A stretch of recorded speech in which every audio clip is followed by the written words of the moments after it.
नमस्कार विद्यार्थियों, मैं हूं प्रवीण देवांगन। मेरे YouTube चैनल में आप सभी का स्वागत करता हूं।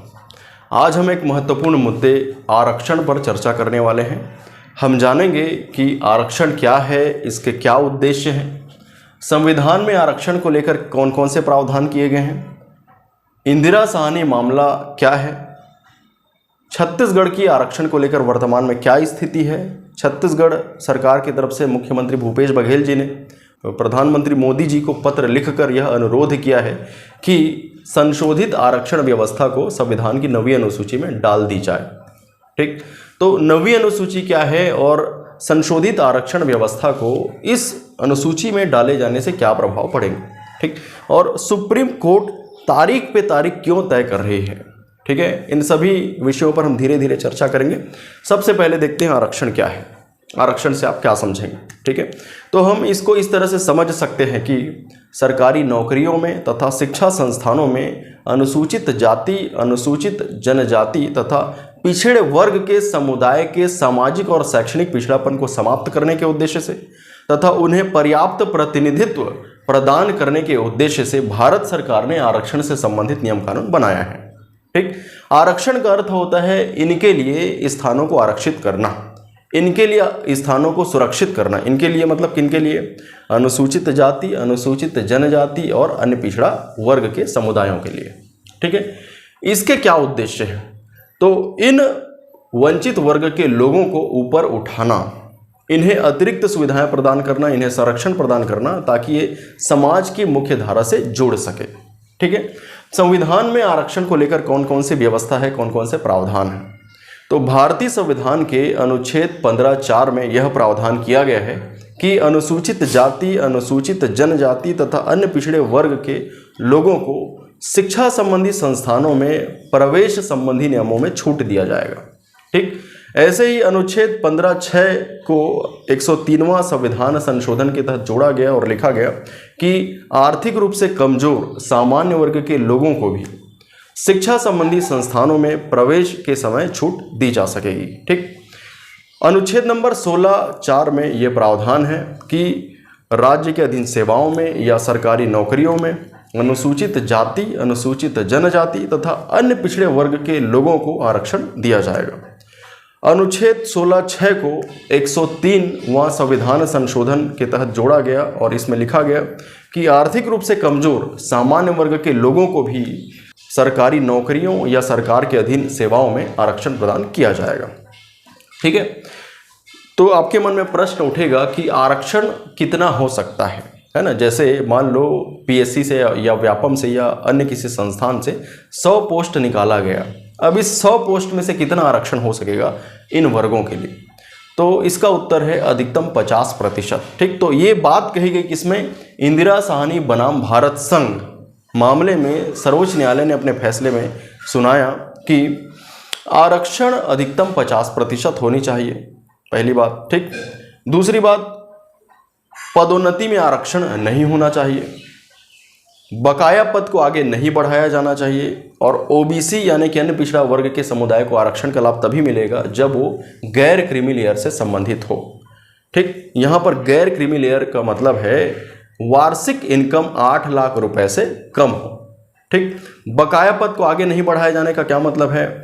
मान लो वर्तमान में 100 पोस्ट निकाले गए। ठीक, उसमें से 50 पोस्ट आरक्षित कर दिए गए, किनके लिए? अनुसूचित जाति, जनजाति और अन्य पिछड़ा वर्ग के समुदायों के लिए। ठीक, अब इस 50 आरक्षित पोस्ट में से 20 पोस्ट मान लो नहीं भरे, खाली रह गए, कैंडिडेट ही नहीं मिले इन वर्गों से। ठीक, तो वो 20 पोस्ट अगले साल के आरक्षित पदों की संख्या के साथ नहीं जोड़ा जाएगा। ठीक, यानी कि बकाया पद को आगे नहीं बढ़ाया जाएगा। ठीक है, फिर आगे चलकर संविधान में 77वां संविधान संशोधन 1995 के तहत अनुच्छेद 16(4) का जोड़ा गया और लिख दिया गया कि पदोन्नति में आरक्षण दिया जाएगा, यानी कि पदोन्नति में आरक्षण को लागू कर दिया गया। तथा 81 संविधान संशोधन 2000 के तहत अनुच्छेद 16(4) का जोड़ दिया और लिख दिया कि बकाया पद को आगे बढ़ाया जाएगा। अग्रनयन का सिद्धांत दिया गया जिसे कैरी फॉरवर्ड रूल भी कहा जाता है। ठीक, अब इसके तहत क्या है? मान लो किसी 100 पोस्ट निकाले गए। इसमें से 50 पोस्ट आरक्षित कर दिए गए, किनके लिए? अनुसूचित जाति, जनजाति और अन्य पिछड़ा वर्ग के समुदाय के लिए। ठीक, तो इस 50 आरक्षित पोस्ट में से मान लो 20 पोस्ट नहीं भरे, तो इन 20 पोस्ट को अगले साल के आरक्षित पदों की संख्या के साथ जोड़ दिया जाएगा। तो इसे कहा जाता है अग्रनयन का सिद्धांत, कैरी फॉरवर्ड रूल। ठीक है, फिर अब देखते हैं कि छत्तीसगढ़ की आरक्षण को लेकर कौन कौन सी स्थितियां उत्पन्न हुई है। तो इसको हम शुरू से शुरू करते हैं।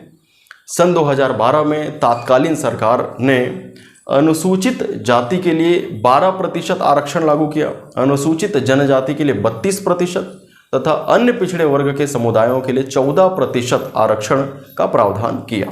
ठीक, अनुसूचित जाति को इससे पहले 16% आरक्षण दिया जा रहा था, जिसे कम करके तत्कालीन सरकार ने 12% कर दिया, जिसके कारण इससे संबंधित एक संस्था गुरु घासीदास साहित्य और संस्कृति अकादमी ने उच्च न्यायालय में इसके विरुद्ध याचिका लगा दी।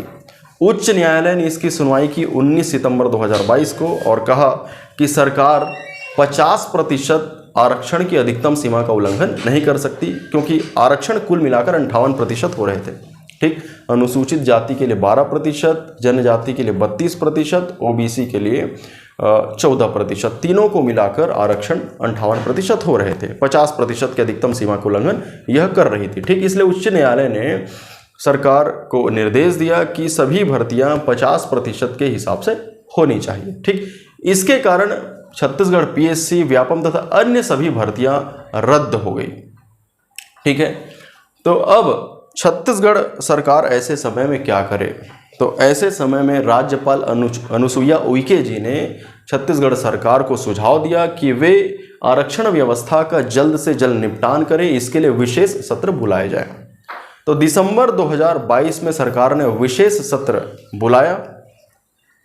इस सत्र में अनुसूचित जाति के लिए 13%, अनुसूचित जनजाति के लिए 32%, अन्य पिछड़े वर्ग के समुदाय के लिए 27% तथा आर्थिक रूप से कमजोर सामान्य वर्गों के लिए 4% आरक्षण दिए जाने की व्यवस्था की और कुल 76% आरक्षण संबंधी विधेयक को राज्यपाल के पास अनुमति के लिए उनके हस्ताक्षर के लिए भेज दिया। ठीक, अब पहले ही उच्च न्यायालय ने 50% आरक्षण पे भर्ती किए जाने के लिए निर्देशित किया था और अभी 76% आरक्षण विधेयक को राज्यपाल महोदया के पास भेज दिया गया। ठीक, अब राज्यपाल महोदया ने न तो इस पर हस्ताक्षर किया, न ही इस विधेयक को वापस लौटाया। इसी बीच राज्यपाल अनुसुईया उइके जी को मणिपुर में राज्यपाल बना दिया गया। ठीक, और छत्तीसगढ़ के लिए नए राज्यपाल नियुक्त किए गए श्री विश्वभूषण हरिचंदन। ठीक, अब यह विधेयक राज्यपाल विश्वभूषण हरिचंदन जी के पास है। उन्होंने भी इस विधेयक पर न तो हस्ताक्षर किया है, न ही इस विधेयक को उन्होंने वापस लौटाया है। ठीक है, चलिए थोड़ा पहले आते हैं। अभी उच्च न्यायालय ने छत्तीसगढ़ सरकार को 50% आरक्षण के आधार पर भर्ती करने के लिए निर्देशित किया है। ठीक, अब 50% आरक्षण व्यवस्था के आधार पर यदि भर्तियां करेगी सरकार, तो कौन सा वर्ग सबसे ज़्यादा प्रभावित होगा? तो सबसे ज़्यादा प्रभावित होंगे अनुसूचित जनजाति वर्ग, अनुसूचित जनजाति समुदाय, क्योंकि 50% आरक्षण व्यवस्था को लागू करने से अनुसूचित जनजाति को केवल 20% आरक्षण मिलेगा। ठीक, पहले अभी 32% मिल रहा था, वो घटकर 20% हो जाएगा। अनुसूचित जाति को 16% आरक्षण मिलेगा, अन्य पिछड़े वर्ग के समुदाय को 14% आरक्षण मिलेगा। ठीक, तो इसे लेकर छत्तीसगढ़ आदिवासी समाज ने सुप्रीम कोर्ट में याचिका लगा दी। ठीक, छत्तीसगढ़ सरकार भी गई, गुरु घासीदास साहित्य तथा संस्कृति अकादमी ने भी सुप्रीम कोर्ट में याचिका लगा दी। ठीक, तो सुप्रीम कोर्ट ने सुनवाई की तारीख तय की 22 मार्च 2023। ठीक, छत्तीसगढ़ सरकार तथा गुरु घासीदास साहित्य और संस्कृति अकादमी के द्वारा जवाब सबमिट न करने के कारण सुनवाई की नई तारीख तय की गई, वो थी 21 अप्रैल 2023। 21 अप्रैल 2023 तक भी छत्तीसगढ़ सरकार और गुरु घासीदास साहित्य और संस्कृति अकादमी के द्वारा जवाब सबमिट न करने के कारण तथा और समय की मांग के कारण सुनवाई को टाल दी गई और नई तारीख तय की गई, वो है 18 जुलाई 2023। ठीक, अब 18 जुलाई 2023 को सुनवाई हो पाएगी या नहीं हो पाएगी वो बाद की बात है। ठीक, किंतु अभी सरकार क्या कर सकती है? अभी जो आरक्षण विधेयक है वो राज्यपाल महोदय जी के पास है। यदि राज्यपाल महोदय इस आरक्षण विधेयक पर हस्ताक्षर कर देते हैं तो ये आरक्षण व्यवस्था छत्तीसगढ़ में लागू हो जाएगी। ठीक, किंतु इस आरक्षण व्यवस्था यानी कि 76% आरक्षण व्यवस्था को फिर से न्यायालय में बाद में चुनौती दी जा सकेगी। ठीक, अगर राज्यपाल महोदय इस आरक्षण विधेयक पर हस्ताक्षर नहीं करता है और इसे वापस लौटा देता है तो छत्तीसगढ़ सरकार इसे संशोधित करके या बिना संशोधन के राज्यपाल महोदय के पास हस्ताक्षर करने के लिए भेजेंगे, तो वो अभी इस विधेयक पर हस्ताक्षर करने के लिए बाध्य हैं 44वां संविधान संशोधन अधिनियम 1978 के तहत। ठीक, चलिए अब देखते हैं कि मुख्यमंत्री भूपेश बघेल जी ने प्रधानमंत्री मोदी जी को यह पत्र लिखकर अनुरोध किया है कि संशोधित आरक्षण व्यवस्था यानी कि 76% आरक्षण व्यवस्था को नवी अनुसूची में डाल दी जानी चाहिए। मान लो इस संशोधित आरक्षण व्यवस्था को नवी अनुसूची में डाल दी जाती है, ठीक है, तो इसका क्या प्रभाव पड़ेगा। पहले हम जानते हैं कि यह नवी अनुसूची क्या है।